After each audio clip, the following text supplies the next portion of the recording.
Тіркеліп, лайк басып, пікір қалдырыңыз. Қай қаладан сағат нешеде көріп отырсыз? Жаза кетіңіз. Бұл оқиғаны ешкім білмейді. Бұл айғайсыз жасалған қылмыс. Бұл ана жүрегінің ішіндегі соғыс. Және бұл бәріміз үндемей қарап жүрген шындық. Қараңғы бөлме, терезеде сыртында жарық түсіп тұр. Бір келіншек жерде бүгіліп отыр. Үстінде үй халаты, жүзі шаршаған, көзі іскен, жанында бөпесінің төсегі бос тұр. Мен жаман ана емеспін, мен ешқашан жаман болған емеспін. Тек шаршадым, көп шаршадым. Тыңдайтын ешкім болмады, көмектесетін де ешкім. Ол күні жай ғана үндемей кеткім келді, бірақ ол жылап қоймады. Қала шетінде тұрған қарапайым үй. Айнагүл, 26 жаста. Үйде отырған жас ана. Босанғанына 2 ай болған. Баласы Ануар ұл. Айнагүл бала көтергеннен кейін күйзелістен шыға алмай жүр. Күйеуі Жанболат күнде кеш келеді. Анасы алыста, ал енесі келсе келінін сынап кетеді. Тамағы тұзсыз, балаң жылауық, өзің шашылып жүрсің деп. Жанболат, не болды тағы? Балаң жылай береді, ұйықтай алмаймын. Таңертең жұмысқа баруым керек. Айнагүл, ақырын дауыспен. Ол жай ғана аш шығар, жаңа ғана емуге тырыстым, бірақ ембейді, бетін теріс бұрады. Қашан адам боласың сен? Ана болдың ба? Анасымақ болдың ба? Түсініксіз. Бала күнде жылайды. Айнагүл ұйықтамайды. Кешкісі қоңыр шарықта бір өзі отыр. Жанболат тағы жоқ. Телефонда күйеуінің күліп тұрған семесі. Айнагүл күмәнданады, бірақ шаршағаннан таласы алмайды.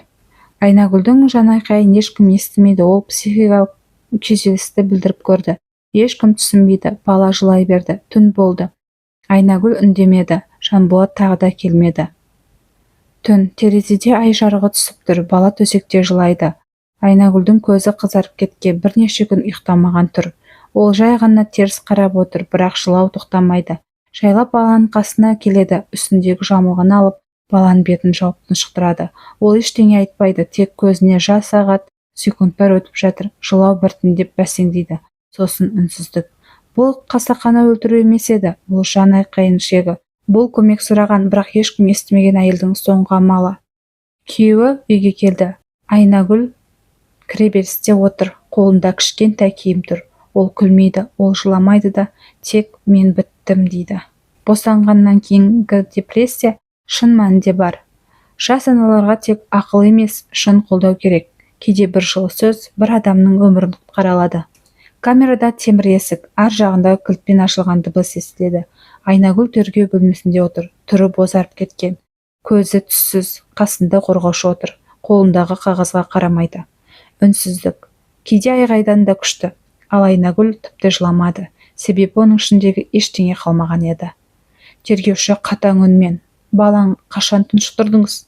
Айнагүл үндемейді. Сіз қылмыс жасадыңыз. Бала енді тірі емес, не үшін жасадыңыз? Ол жай ғана ұйықтасын дедім. Тек бір ғана үнсіз болсын дедім, сосын бәрі тоқтап қалды, деп сыбырлады ішінен. Қайтадан түнгі көрініс. Айнагүл бала жылаған кезде өзін тыңдап жатқан ешкім жоқ екен сезді. Құдды өзі жоқ сияқты, қабырғалар жабылып келе жатқандай. Күйеуі жоқ, анасы алыс, көршіге айтуға ұят, телефондағы аналар клубында тек бір кеңесті естіген: шыда, бәрі өтіп кетеді, болды. Бірақ ол шыда деген сөздің салмағы көтере алмады. Айнагүлге адвокат кеңес береді. Қорғаушы: сіз психикалық сараптама керек, біз болған жағдайды дәлелдей алмаймыз, бірақ шындықты айтуыңыз керек.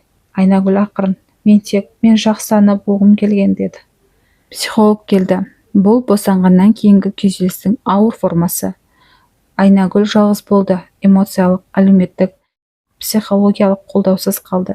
Енесі айтады: бала жылаған сайын келінін қабақ шытып отыратын, өзім байқағам, бірақ мұндайға барады деп кім ойлаған? Жанболат күйеуі көзін төмен салып: мен түсінбедім, мен тек жұмыс істедім. Ер адам шаршаған әйелді қалай жұбатуды білмейді. Түрмеде Айнагүл: қымбатты Ануарым, сен дүниеге келгенде мен бәрін ұмыттым. Мен сені құшағыма алғанда ғана өзімді адам сезіндім, бірақ мен өз-өзімді жоғалтып алдым. кешір мені. Мен сені жақсы көрдім, қатты жақсы көрдім, тек мен өзіме көмектесе алмадым. Айнагүл кішкентай терезеде бар камерада жалғыз отыр. Қолында ақ парақ. Есіктің сыртында күзетшінің аяқ дыбысы алыстап бара жатыр. Кейде қылмыс жек көрініштен емес, шарасыздықтан туады. Кейде ана балаға емес, қоғамға қарсы тұра алмай қалады.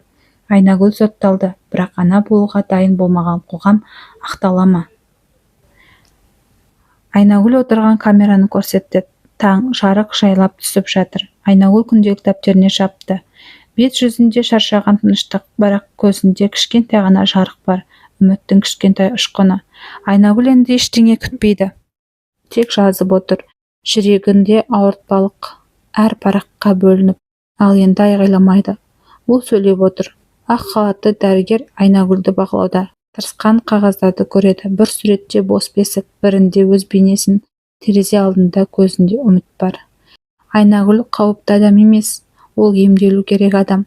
Қоғамның әйелге тек ана болуды міндеттеп, бірақ ана болған кезде жалғыз қалдыратын шын трагедия. Айнагүлдің кішкентай кезі үйде жалғыз ойнап отыр. Анасы күйзелісте, ашушаң, кедергі болма деп шегіп тастайды. Кішкентай Айнагүл сол кезде де үнсіз. Ол бала кезінде де үнсіз еді. Ол жыламауды сол кезде үйренді, бірақ жүрегі соққы қалғанынан ешкім байқамады.